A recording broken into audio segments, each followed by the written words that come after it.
So for people who are switching roles, no surprise, by far the most important aspect for them identified in the survey was pay and benefits. So 45% of respondents said pay and benefits was the number one factor. That was followed by job scope and role, which was 15%, and then the third factor was wellness programs at only 8%.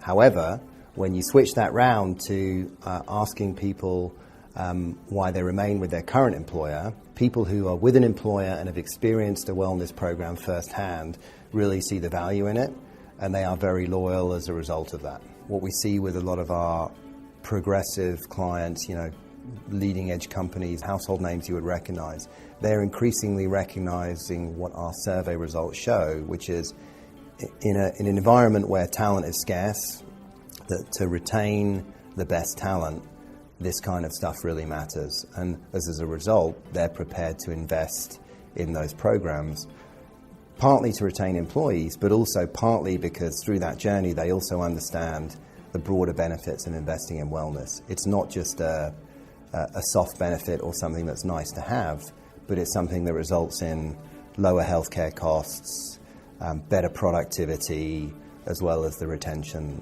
elements we talked about.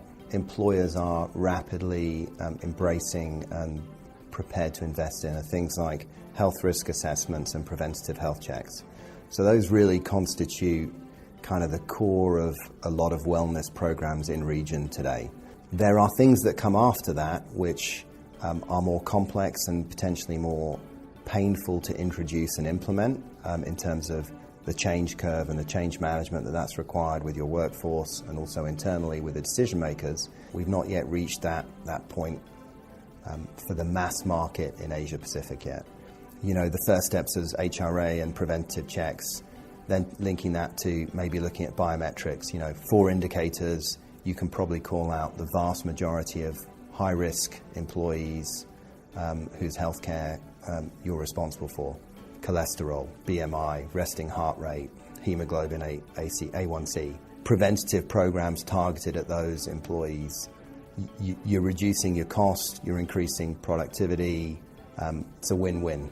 But some of the change journey that you need to go on as employer to do that, we've not seen necessarily employers being willing and ready to embrace that yet in the region.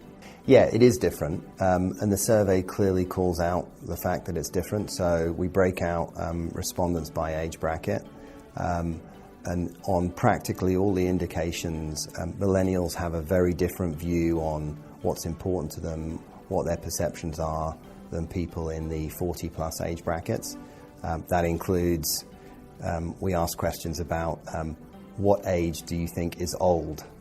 And there is a significant difference between the answer for millennials and the answer for people in my age bracket.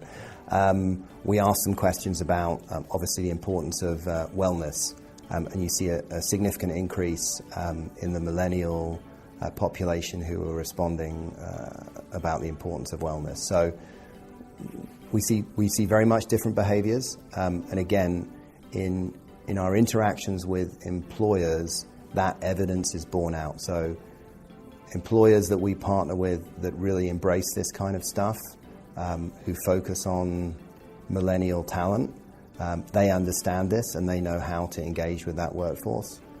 So we very much see this as a trend that will be driven by the arrival of that population in the workforce. There'll be another push factor for employers to focus on wellness.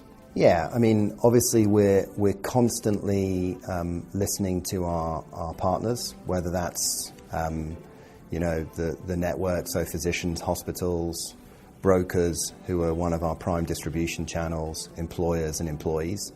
You're never going to have a winning proposition unless you can keep those stakeholders happy. And all too often, people forget the fact that hospitals and physicians are a key part of that, particularly when we're dealing in an industry where a lot of our competitors, health is a secondary business for them.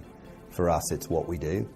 So we're constantly listening to those partners, deriving insights from that, and making sure that we keep our propositions relevant and that we're focusing on driving quality healthcare outcomes in an affordable and personalised manner.